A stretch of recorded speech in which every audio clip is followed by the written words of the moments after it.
Hello बच्चों, कैसे हो आप सब। आई होप अच्छे होंगे, होना भी चाहिए। काफ़ी दिनों से लाइव आना था, आ नहीं पा रहा था, कुछ काम में बिजी था आप लोगों के लिए।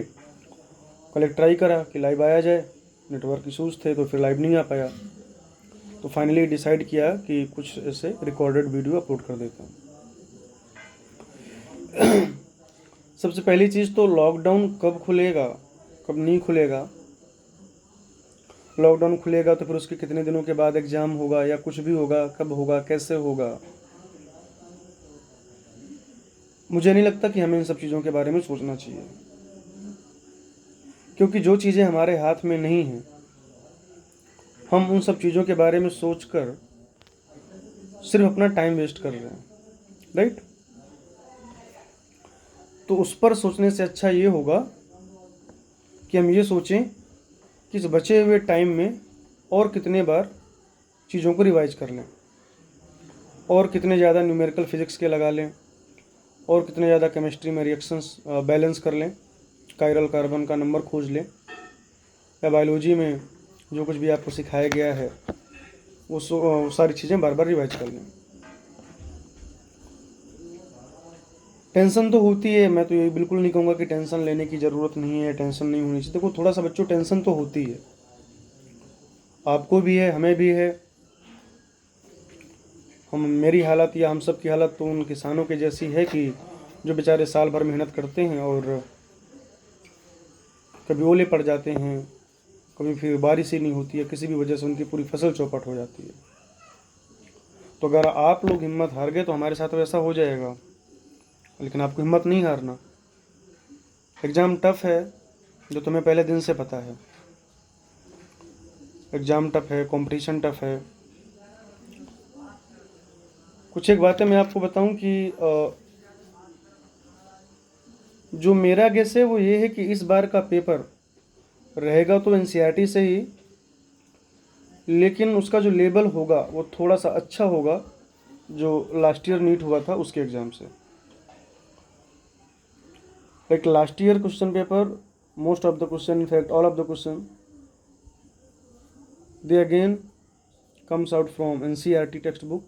एनसीईआरटी से ही आएगा, लेकिन थोड़ा सा जो लेवल होगा वो एपीएमटी नीट वाला होगा, राइट। तो आपने करना क्या है कि आपको चीज़ों को बार बार रिवाइज करना है, अपना टारगेट बड़ा कर देना है। ये हम पहले ये सोच रहे थे कि थर्ड में कोई एग्ज़ाम होगा, ठीक है।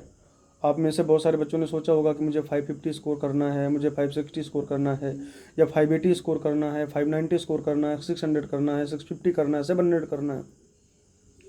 तो जिसने 700 सोचा था, अब वो पूरी कोशिश करे कि 720 आ जाए। आप जैसे बच्चों के लिए तो कुछ भी मुश्किल नहीं है, अगर आप अपने पे आ जाओ। इतने क्रिएटिव और इतने टेक्निकल टैलेंटेड लोग हो आप सब। तो एक तो आप अपने टारगेट को थोड़ा सा अपलिफ्ट कर दीजिए, राइट।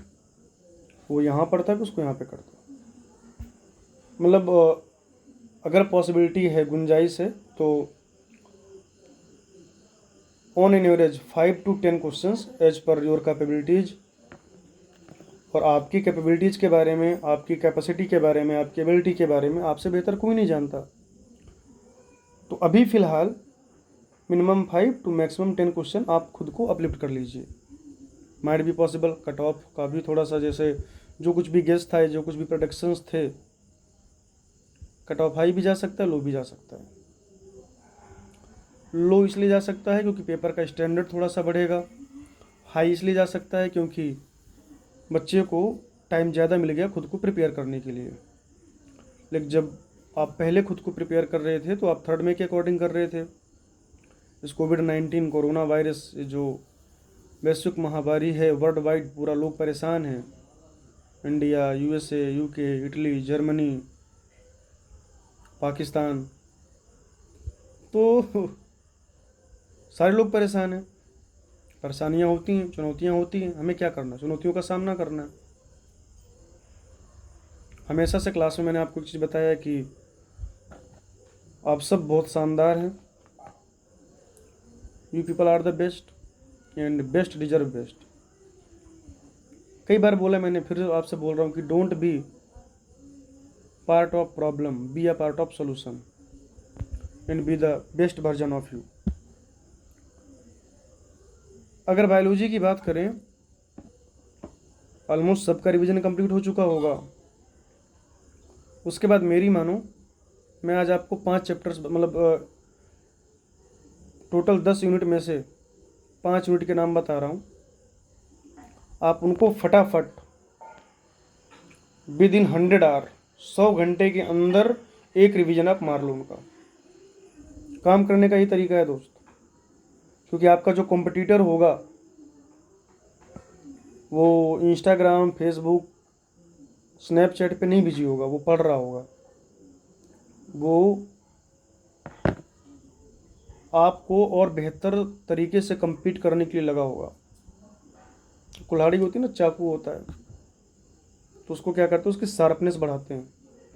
वो चीज़ें तो पहले भी काट रहा था, आपके पास चाकू है, आप उससे पील ऑफ कर रहे हो, आलू को छील रहे हो, काट रहे हो, आप काम पहले भी कर रहे थे, लेकिन जब आप चाकू पहना कर लेते हो तो वो काम बेहतर तरीके से होने लगता है। तो वो जो आपका कॉम्पिटिटर होगा, तो वो तो खुद को शार्प कर रहा होगा, पहना कर रहा होगा, राइट।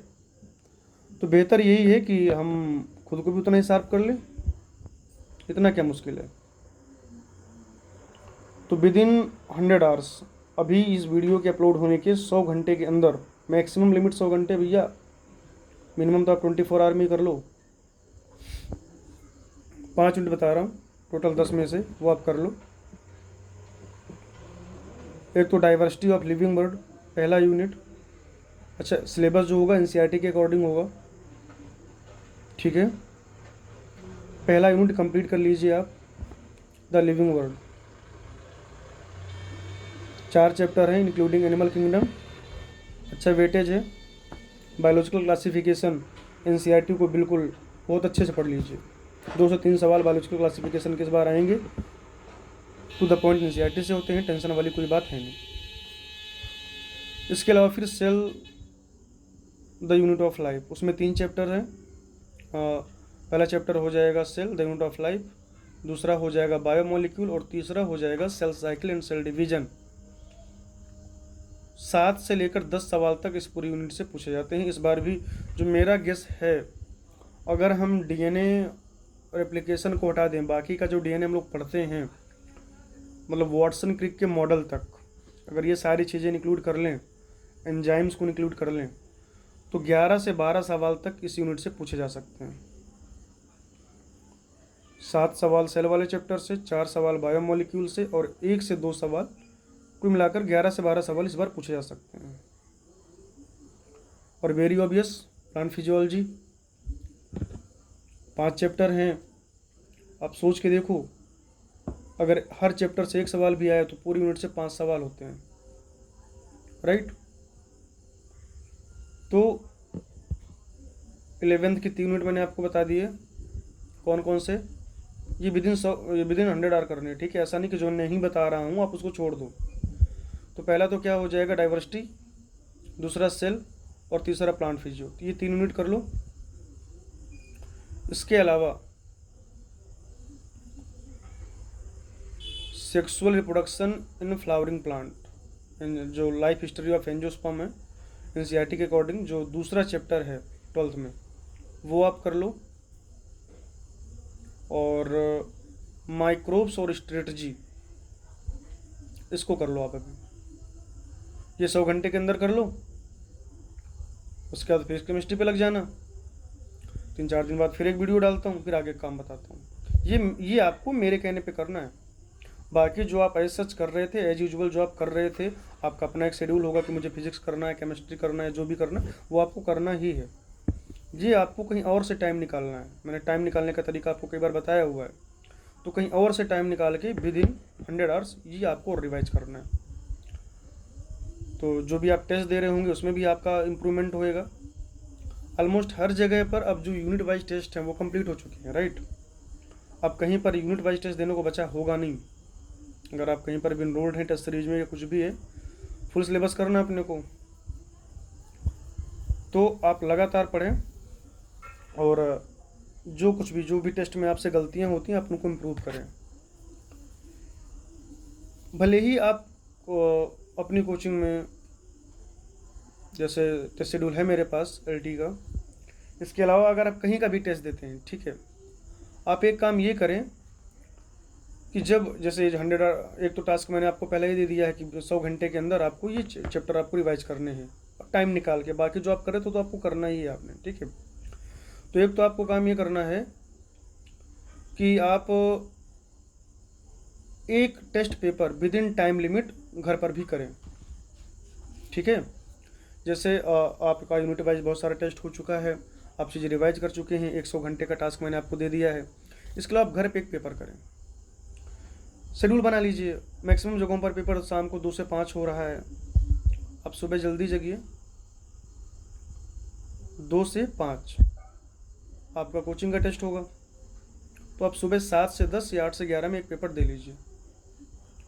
सुबह 8 से 11 में जो आपको पेपर देना है आपके पास अवेलेबल होंगे, नहीं अवेलेबल हैं आप मुझे मैसेज कर दीजिए, मैं आप तक पेपर अवेलेबल करा दूँगा, सॉफ्ट कॉपी में आपको अवेलेबल करा दूँगा। आप अपने लैपटॉप में या आईपैड में या जो भी आपके पास गैजेट्स हैं आप उसमें कर सकते हैं। अगर आपके घर में प्रिंटर है, प्रिंट आउट निकाल लीजिए, वो बेस्ट होगा आपके लिए। अगर किसी को भी फुल सिलेबस टेस्ट की कमी हो रही है, नंबर ऑफ टेस्ट पेपर उसके पास कम है, call to me, I will provide it to you. सारी चीज़ें आपको प्रोवाइड करा दी जाएंगी। तो जैसे आप 7 से 10 मॉर्निंग में 7 to 10 या 8 to 11 आप टेस्ट करते हैं, उसके बाद आपको क्या करना है, आप उस पेपर को देख लीजिए। कुछ अगर आपको लगता है कि आप 1-2 घंटे में कर सकते हैं तो कर लीजिए, नहीं तो खाना वाना खा के अपना रेस्ट कीजिए। 2 से 5 अपनी कोचिंग का टेस्ट दीजिए। उसके बाद आप थोड़ा सा रेस्ट करने के बाद दोनों पेपर को उठाइए, जो आपने 7 से 10 में किया था मॉर्निंग में और 2 से 5 में जो आपने किया। उसके बाद दोनों को एनालाइज कीजिए। एनालाइज करने के बाद जो कुछ भी गलतियाँ होती हैं उन गलतियों को आप एलिमिनेट करें उसको। जैसे मान लीजिए फिजिक्स में क्या है, एक्चुअली होता क्या है ना, फिजिक्स में 2 तरीके के सवाल होते हैं। एक होता है सिंगल कॉन्सेप्ट बेस्ड और दूसरा होता है मल्टीपल कॉन्सेप्ट बेस्ड। तो जो जिनको हम इजी क्वेश्चन कह सकते हैं, सिंपल क्वेश्चन कह सकते हैं, they are based on single concept, तो आप उस तरीके के सवाल कर लेते हो, यूजुअली गलत नहीं होते हैं आपसे। लेकिन जो मल्टीपल कॉन्सेप्ट बेस्ड हैं, कई बार उसमें हमसे गलती हो जाती है। तो आप देखते हो कि जैसे मान लीजिए आप मैकेनिक्स सॉल्व कर रहे हो तो पर्टिकुलर टाइप की चीज़ें आपसे बार बार गलत हो रही हैं, ठीक है। सेमीकंडक्टर कर रहे हो तो कोई पर्टिकुलर टाइप की चीज़ आपसे गलत हो रही हैं, ठीक है। मैग्नेटिज्म कर रहे हो तो उसमें फिर आपका नॉर्थ और साउथ वो हर बार गड़बड़ी हो जा रहा है, आपको पता ही नहीं प्लस लेना माइनस, इससे गलतियाँ होती रहती हैं। केमिस्ट्री में हर बार आप कोई गलती कर जाते हो, रिएक्शन करना या इलेक्ट्रॉन का ट्रांसफ़र गलत तरीके से कराते, बड़ी सारी चीज़ें हैं। बायोलॉजी में आप ईयर भूल जाते हैं या कुछ भी हो जाता है, वो होता है कई बार। ऐसे हमसे पर्टिकुलर टाइप की जो गलतियाँ वो लगातार होती रहती हैं। तो उस तरह की गलतियों को आप लगातार इम्प्रूव करते रहिए। इम्प्रूवमेंट जो है उसको आप अपनी हैबिट बना लीजिए, राइट। इम्प्रूवमेंट अगर आपकी हैबिट में आ गया तो विद इन 10 डेज आपके मार्क्स में जो भी आप स्कोर कर रहे हो एक ऐसा इंक्रीज आपको देखने को मिलेगा, ज़बरदस्त, आपको मज़ा आ जाएगा। मैं बता रहा हूँ आपसे, गारंटी है मेरी, आप लिख के ले लो, ठीक है। तो इस बात को अब यहीं ख़त्म करते हैं। 2-4 बातें जो हमने करी मैं लास्ट में आपको बता दूं। सबसे पहली चीज़ तो घर में रहना, सेफ रहना, हेल्दी फूड कंज्यूम करना, पानी खूब पीना, सोशल डिस्टेंसिंग को मेंटेन करना, सोशल मीडिया पे कम टाइम वेस्ट करें। ये वो चीज़ें जो आपको करनी हैं, ठीक है, ये सिलेबस की चीज़ें नहीं हैं। इसके अलावा एक 100 और 100 घंटे का एक टास्क मैंने आपको दिया है कि आप 100 घंटे में क्या क्या आपको रिवाइज करना है। पूरी डाइवर्सिटी वाली यूनिट, सेल वाली यूनिट, 3 चैप्टर उसमें, और प्लांट फिजियो वाली यूनिट। इसके अलावा और 12th की NCERT से लाइफ साइकिल ऑफ एंजियोस्पर्म या sexual reproduction of flowering plant वाला चैप्टर, माइक्रोब्स और स्ट्रेटजी, इतनी चीज़ें आप कर लो। और जब ये हो जाए, क्योंकि आप यूनिट टेस्ट कर ही चुके हो बहुत सारे, अब तो आप फुल सिलेबस कर रहे हो, तो आप फुल सिलेबस करो दबा के। एक जो आप कर रहे हो जिस किसी भी कोचिंग का या जैसे भी जिस पे आप अपना स्कोर देखते हो वो तो आप करो ही। दिन में एक टाइम निकाल के, मैंने आपको बताया मॉर्निंग में 7 से 10 आप कर सकते हैं, तो वो वाला टाइम निकाल के आप एक पेपर कर लो।